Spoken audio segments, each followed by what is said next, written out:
नमस्कार। आप देख रहे हैं न्यूज़ 18 का डिजिटल प्लेटफॉर्म। आज बात हम फिर से एक बार ईरान, इजराइल, अमेरिका युद्ध पर करने जा रहे हैं और आज युद्ध के 34वां दिन है। 34वें दिन भी बहुत उथल पुथल वाली खबरें सामने आई हैं, बहुत सारे अपडेट्स आए हैं उसको लेकर के, क्योंकि खबरें सबसे बड़ी ये है, हमले तो सभी जगहों से जारी है, यानी तीनों तरफ से हमले जारी हैं, चाहे वो ईरान का हो, चाहे वो अमेरिका का हो, चाहे इजराइल का हो। लेकिन इस बीच खबर ईरान से ये आ रही है कि क्या ईरान में तख्तापलट हो चुका है। अगर हो चुका है तो ये कैसे हो गया, क्योंकि ऐसा कहा जा रहा है कि वहाँ पर तख्तापलट हो चुका है और नेतृत्व जो है कि अब किसी और के हाथ में चला गया है। वहाँ की जो सरकार है वो अब सरकार के हाथ में कुछ भी नहीं रह गया है। दूसरी तरफ ट्रंप इस युद्ध में बुरी तरीके से फंस चुके हैं। ऐसा इसलिए क्योंकि जो ट्रंप चाह रहे थे रिजिम चेंज करने वाली बात, वो रिजिम वो चेंज नहीं कर पाए हैं और वो सोच रहे थे कि 1-2 हफ्ते में ये युद्ध जो चल रहा है ख़त्म हो जाएगा। लेकिन आज 34वां दिन है, युद्ध जारी है और उस पर अब बयान भी ऐसे ऐसे आ गए हैं। ऐसा बयान आया हुआ है विदेश मंत्री का, अब्बास अराक्ची जो हैं वो कह रहे हैं कि ये युद्ध जो है कि अब और लंबा खींचने की तैयारी है और ये लंबा जा सकता है। तो कुल जमा ये है कि आज खबर में हम लोग ये समझेंगे कि क्या ईरान में चल रहा है अभी और ट्रंप क्या सोच रहे हैं। स्ट्रेट ऑफ हॉर्मुज को लेकर के कौन सा ऐसा बड़ा बयान दे दिए हैं कि जो पूरे यूरोप में, पूरे एशिया में हड़कंप मचा हुआ है, क्योंकि जो स्ट्रेट ऑफ हॉर्मुज में अभी मुद्दे उठे हैं या फिर जो परेशानियां चल रही हैं वो परेशानियों से अब पीछे हट रहा है अमेरिका। तो मेरे साथ जुड़े हुए हैं मेरे सहयोगी पुनीत मिश्रा।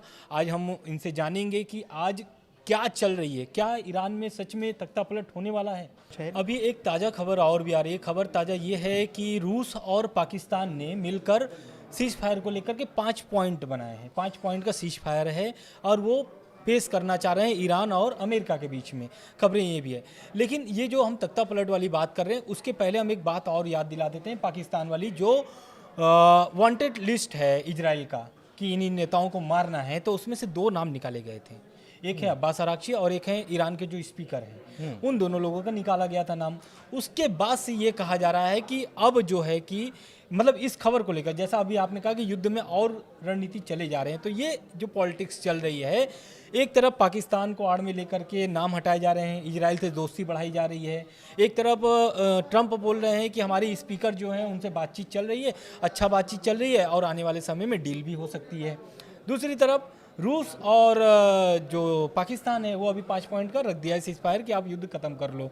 तीसरा पॉइंट ये है कि जो अमेरिका है, अमेरिका युद्ध तो खत्म करना चाहता है लेकिन उनकी जो लागत लगी है वो निकालना चाहता है। जैसा कि अभी हम लोग टॉमहाइक मिसाइल की बात की है, ये पॉसिबल नहीं है आनंद। बल्कि आप समझिए कि ईरान, ये जो बातचीत की बात कही जा रही है, ऐसा नहीं है कि ईरान बातचीत नहीं कर रहा होगा।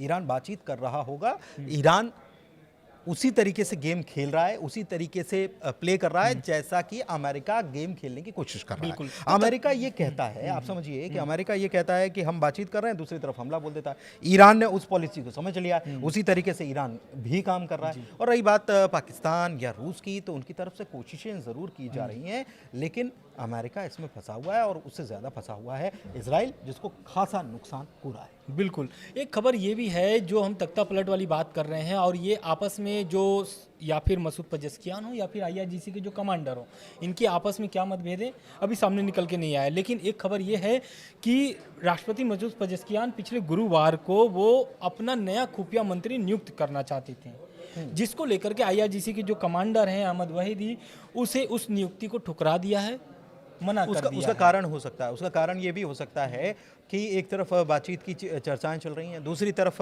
IRGC जो है वो आप समझिए कि एक ऐसी सेना, एक ऐसी फोर्स है जो पूरी तरीके से अपने मुल्क के प्रति समर्पित मानी जाती है। बिल्कुल ठीक है। तो वो चाह रहे हैं कि वो कोई भी डिसीजन, और ख़ासतौर पर खुफिया विभाग जैसा मामला है, तो उसमें कोई इंटरव्यू नहीं चाहिए, हमको कोई हस्तक्षेप इसमें नहीं चाहिए। इसमें बड़ी बात क्या है, मैं इसराइल की बात कर रहा था, इसराइल को लेकर अब जर्मनी की तरफ से बयान सामने आया, माफ़ कीजिएगा इटली की तरफ से, जॉर्जिया मेलोनी की तरफ से, जो दक्षिणपंथी नेता कही जाती है, उनकी तरफ से जो बयान आया है वो बहुत बड़ा है। उन्होंने कहा है कि हम इसराइल की निंदा कर रहे हैं जी, और ये पहली बार हमको लग रहा है कि ऐसा हुआ होगा कि इटली इजराइल का निंदा और जेनोसाइड उन्होंने कहा है कि मैं इजराइल पर रेड लाइन को क्रॉस करने का आरोप लगाती हूं, फिलिस्तीन नागरिकों के नरसंहार की निंदा करती हूं और घोषणा करती हूं कि इटली इजराइल के खिलाफ यूरोपियन प्रतिबंधों का समर्थन करेगा। तो एक तरीके से तो मतलब इस बयान से ये निकलता है कि अब इजराइल की टेंशन बढ़ना शुरू हो गया है। सबकी जाहिर सी बात है, केवल अमेरिका नहीं, इसराइल की टेंशन लेकिन अमेरिका भी तो समझ रहा है कि युद्ध में इजराइल के कहने से तो कूद गया, लेकिन अभी फंसा हुआ है अमेरिका। अब इटली, रूस, स्पेन, फ्रांस, जितने भी सारे देश थे, जर्मनी। NATO देश थे, जर्मनी, ये सारे अब धीरे धीरे निकल चुके हैं। अब तो इटली का जो बयान आया है, ये जो मेलोनी का बयान आया है, इस बयान से तो साफ तौर से, क्योंकि वो एक तरीके से प्रतिबंध लगाने की धमकी एक तरीके से दे रही है ना, कि यूरोपीय संघ प्रतिबंध लगा सकता है, समर्थन हम करेंगे। समर्थन करेंगे उसका। तो एक तरीके से इटली पूरी विरोध में आ गया इजराइल के, और यही कारण है कि अमेरिका जो है कि अब युद्ध से निकलना चाह रहा है, क्योंकि अमेरिका समझ गया है कि फजीहत हो रही है उसकी। फजीहत हो रही है, बिल्कुल। इसके साथ एक बयान आया है अब्बास अराक्ची का। अब्बास अराक्ची का बयान इस दरमियान आया है जिस समय हम मध्य पजेस्कियान और IRGC कमांडर की मतभेद वाली बात हम कर रहे हैं। उस दरमियान अब्बास अराक्ची का बयान आता है और वो कहते हैं कि ये जो युद्ध चल रहा है, हम अभी इस युद्ध को 6 महीने और चला सकते हैं, मतलब 6 महीने और जंग लड़ सकते हैं। देखिए, आपने जो बात कही थी कि IRGC और वो सरकार की नहीं बैठ रही है, पटरी नहीं बन रही है, लेकिन आप समझिए कि ये कह रहे हैं ना अब्बास अराक्ची कि हम 6 महीने और, तो इसका मतलब कि ठीक है, आपका काम है, सबका अपना अपना काम है और सब अपना काम कर रहे हैं। IRGC का काम है देश की रक्षा करना, लड़ाई लड़ना, वो लड़ रहे हैं।